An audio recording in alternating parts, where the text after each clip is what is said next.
আল্লাহ রাব্বুল আলামিন পরের আয়াতে বলছেন, ওয়াল্লাযীনা লা ইয়াদউনা মা'আল্লাহি ইলাহান আখার।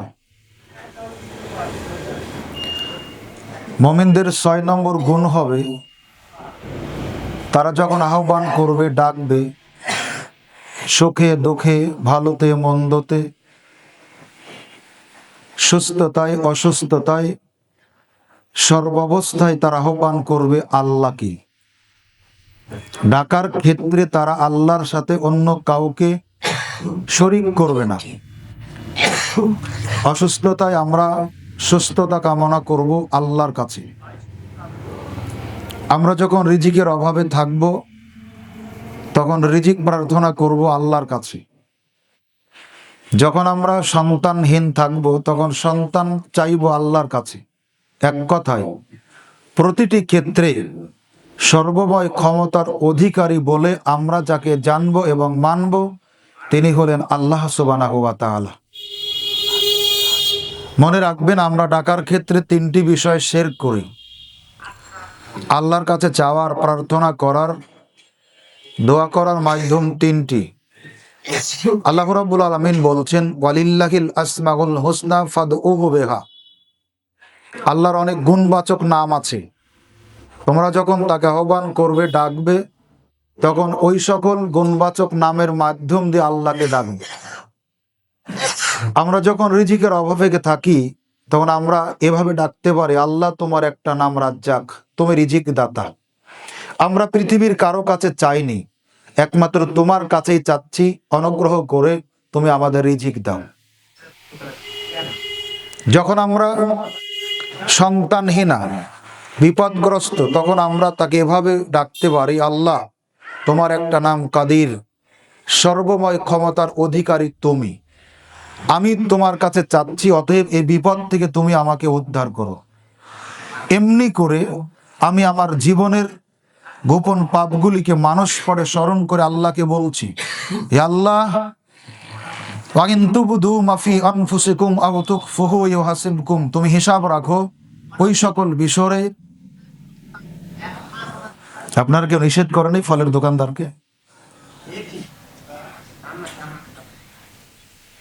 এর আগে মুসলমানরা ছিল, খুব ভালো ছিল, এই শুরুতে ভালো ছিল। 12:30 থেকে জামাত শেষ হওয়া পর্যন্ত দোকানটা বন্ধ রাখবেন। কয় লক্ষ করে টাকা পান আপনারা? এখানে একদিকে মহিলা যেমন বাজার করে, আর তো খুতবা মাইকের চাইতে বেশি জোরে কথা বলে। শোনেন, ঝাড়ু দেওয়া থেকে শুরু করে সব কথা যদি আমাকেই বলা লাগে, তো এত কথা বলে আপনাদের অনুভূতিতে কি বোঝেন আপনারা?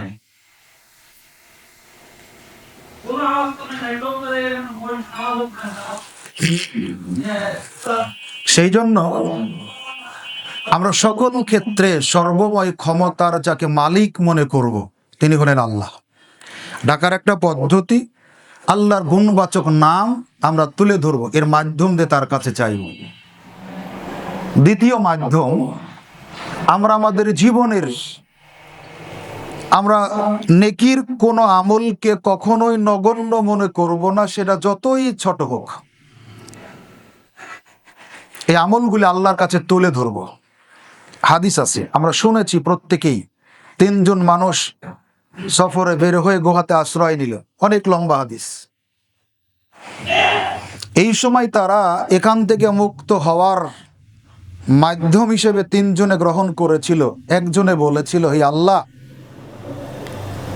আমার বৃদ্ধ পিতামাতা ছিল, তাদেরকে দুধ পান করাতাম। একদিন দুম্বা চড়িয়ে বাসাতে এসে দেখলাম তারা ঘুমিয়ে গেছে। দুধ দহন করে দাঁড়িয়ে থাকলাম যতক্ষণ না তারা ঘুম থেকে জাগলো। আমার ছেলেমেয়েরা কান্নাকাটি করছিল, তাদেরকে পান করাইনি। আগে তাদেরকে পান করালাম, তারপর কে ছেলে মেয়েকে পান করালাম। এটা শুধু তোমাকে খুশি করার জন্য, পৃথিবীর কাউকে না। আমার জীবনের এই অল্প আমলটুকু যদি তুমি কবুল করে থাকো, তোমার কাছে যদি পছন্দসই হয়, এটাই তোমার কাছে পেশ করলাম। তুমি দয়া করে এই গুহা থেকে আমাদের মুক্ত করো। আল্লাহ রাসূল বলছেন, এই মাজলুম ব্যক্তিটা, বিপদগ্রস্ত ব্যক্তিটা দোয়া করতে দেরি, আল্লাহ কবুল করতে দেরি করেননি। পাথরের কিছু অংশ সরে গেল, তারা দুনিয়ার আলো বাতাস উপভোগ করতে লাগলো। দ্বিতীয় জন বলল, আমার কাছে এক চাকর ছিল, একদিন কিছু অর্থ আমার কাছে রেখে চলে গেল, ফিরলো না। আমি তার এই সামান্য অর্থ দিয়ে ছাগল কিনলাম, এখান থেকে গরু, এখান থেকে ওঁট, এক সময় মাঠে ভরে গেল। এই সময় চাকরটা আমার কাছে এসে তার সম্পদ দাবি করলো। আমি তাকে বললাম, মাঠে যে পশুর পাল চড়ছে সব তোমার, নিয়ে যাও।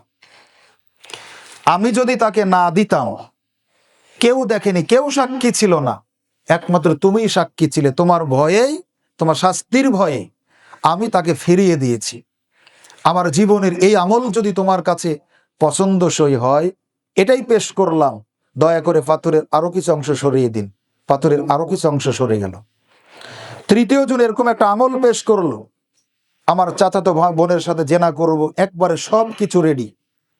আমাকে যখন বলেছিল তুমি আল্লাহকে ভয় করো, তখন আমি লজ্জিত হয়ে, তোমার ভয়েই আমি জেনা করিনি, আমি জেনা করলে কেউ আটকাতে পারতো না।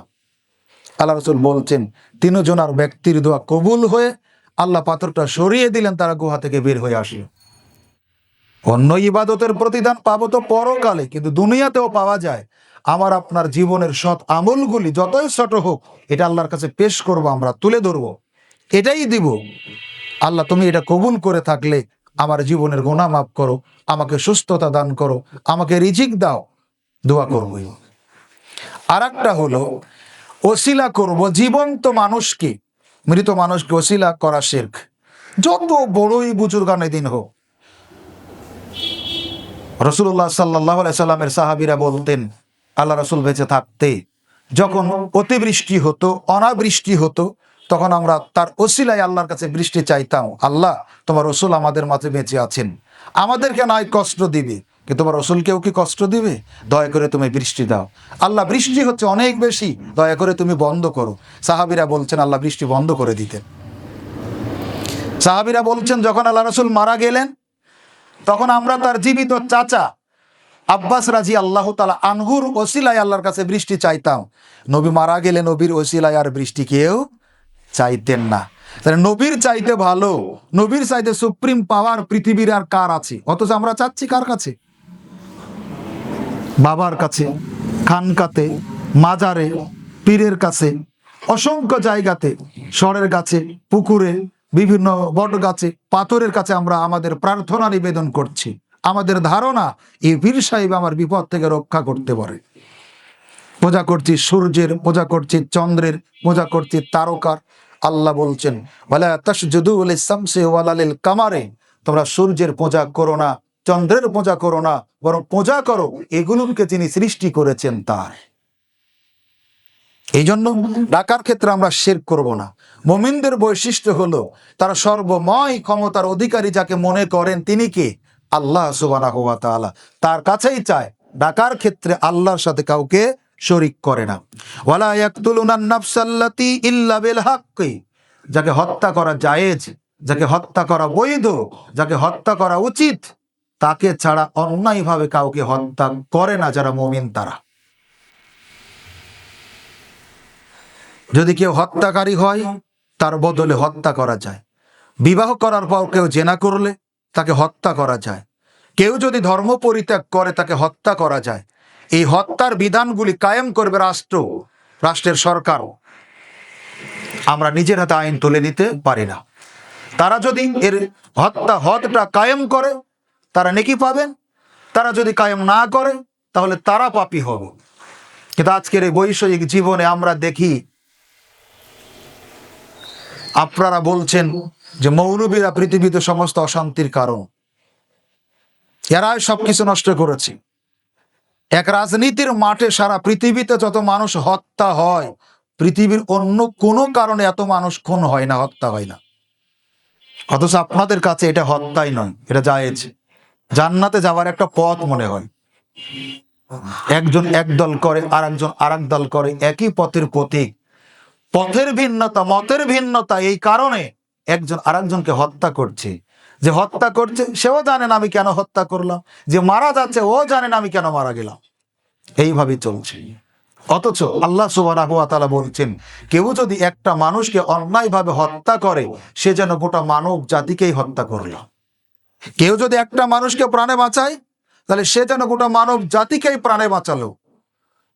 অতএব আমরা এই পাপ থেকে দূরে থাকবো, দূরে থাকাটাই মুমিনের উচিত। এরপরের বৈশিষ্ট্য, 8 নম্বর বৈশিষ্ট্য, আল্লাহ সুবহানাহু ওয়া তাআলা বলছেন ওয়ালা ইয়াজনুন, যারা মুমিন তারা জেনা করবে না। তারা তার লজ্জাস্থানকে পুরুষ হলে অন্য কোন নারীর জন্য জায়েজ মনে করবে না, আর নারী হলে তার লজ্জাস্থানকে তার স্বামী ছাড়া অন্য কারো কাছে হালাল মনে করবে না। উপরন্তু আল্লাহ রাসূল বলেছেন আদম সন্তান প্রত্যেকেই জেনার পাপের সাথে জড়িত। জেনা খালি গোপনাঙ্গ দিয়েই হয় না। আল্লাহ রাসূল বলেছেন কিভাবে? প্রত্যেকটা অঙ্গই জেনার সাথে জড়িত। হাতের জেনা খারাপ কিছু স্পর্শ করা, পায়ের জেনা খারাপ কোনো কাজে হেঁটে যাওয়া, অন্তরের জেনা পরিকল্পনা করা, চোখের জেনা খারাপ কোনো কিছু দেখা, মুখের জেনা খারাপ কোনো কিছু বলা। যৌনাঙ্গ হলো তার বাস্তবায়নকারী অথবা তার রক্ষা কবজ। এজন্য তো আল্লাহ রাসূল বলেছেন মাইয়াজমান বাইনা লেহিয়াইহি ওয়া মান বাইনা রিজলাইহি আজমানু লাহুমুল জান্নাহ। তোমরা যদি আমার কাছে 2টি জিনিসের জিম্মাদারিত্ব দিতে পারো, আমি আমার জিম্মাদারিত্বে তোমাদের জান্নাতে ঢোকাবো। 2টি জিনিসের একটা, 2 চোয়ালের মধ্যবর্তী বস্তু মুখের হেফাজত, 2 পায়ের মধ্যবর্তী বস্তু যৌনাঙ্গের হেফাজত। মুখ এবং যৌনাঙ্গের হেফাজত যারা করবে, রাসূল সাল্লাল্লাহু আলাইহি সাল্লাম বলছেন আমি নিজ দায়িত্বে তাদেরকে জান্নাতে ঢোকাবো। অন্য হাদিসে তিনি বলেছেন ইজমানু লাইসাত্তাম মিন আনফুসিকুম আজমানু লাকুমুল জান্নাহ। তোমরা যদি আমার কাছে 6টি জিনিসের জিম্মাদারিত্ব দিতে পারো, আমি দায়িত্ব নিলাম আমার জিম্মাদারিত্বে, আমার দায়িত্বে তোমাদের জান্নাতে ঢোকাবো। এটার মধ্যে একটা ওয়াহফাজু ফুরুজাকুম, তোমরা তোমাদের লজ্জাস্থানের হেফাজত করো। অথচ জেনা অহরহ হচ্ছে। গোপন জেনাতে আমরা প্রায় প্রত্যেকটা মানুষই জড়িত। কিভাবে? ঠান্ডার দিন রাতে লেপ মুড়ি দিয়ে ভিতরে নিলেন টাচ মোবাইল। প্রায় মানুষের অভ্যাস আছে না? গোপন পাপ এটা মানুষের, পৃথিবীর মানুষ কেউ জানে না, কিন্তু আমরা এর সাথে জড়িয়ে পড়েছি ওতপ্রোতভাবে, হয় প্রত্যক্ষভাবে না হলে পরোক্ষভাবে। অশ্লীল ছবি, ন্যাংটা ছবি, অশ্লীল গান বাজনা আমরা লেপের ভিতরে, কাতার ভিতরে এখন শুয়ে টুয়ে দেখছি। প্রায় মানুষ এই ব্যাধির সাথে জড়িত। বাঁচার চেষ্টা করুন, অশ্লীল ছবি দেখা থেকে বাঁচুন। চোখ আল্লাহ এজন্য দেন নাই, চোখের একটু হেফাজত করুন, কোরআন মাজিদ পড়ুন, হালাল জিনিসগুলি দেখুন, হারামগুলি পরিত্যাগ করুন। মুখ দিয়েছেন এত গীবত, পরনিন্দা, অশ্লীল, হারাম খাবেন না। মুখ দিয়ে ভালো কথা বলুন, মানুষের প্রশংসা করুন, গীবত পরিহার করুন, পরনিন্দা পরিহার করুন, জিকির আজকার করুন, তাসবিহ তাহলিল করুন, মুখের হেফাজত করুন। পা দিয়েছেন আল্লাহ তাই বলে যেখানে ইচ্ছা সেখানে যাবেন না। হারামগুলিকে পরিত্যাগ করবেন, হালালগুলিতে অংশগ্রহণ করবেন। এইভাবে প্রত্যেকটা অঙ্গ প্রত্যঙ্গকে হেফাজত করবেন। এর দাম দিতে শিখি, মূল্যায়ন করতে আমরা শিখি। এলা আল্লাহর দেওয়া নিয়ামতের শ্রেষ্ঠতম নিয়ামত আমাদের উপরে, যেটা অনেককে দেন নাই। এজন্য মুমিনদের 8 নম্বর গুণ হবে, বৈশিষ্ট্য হবে, তারা কখনো জেনা তো করবেই না, জেনার ধারে কাছেও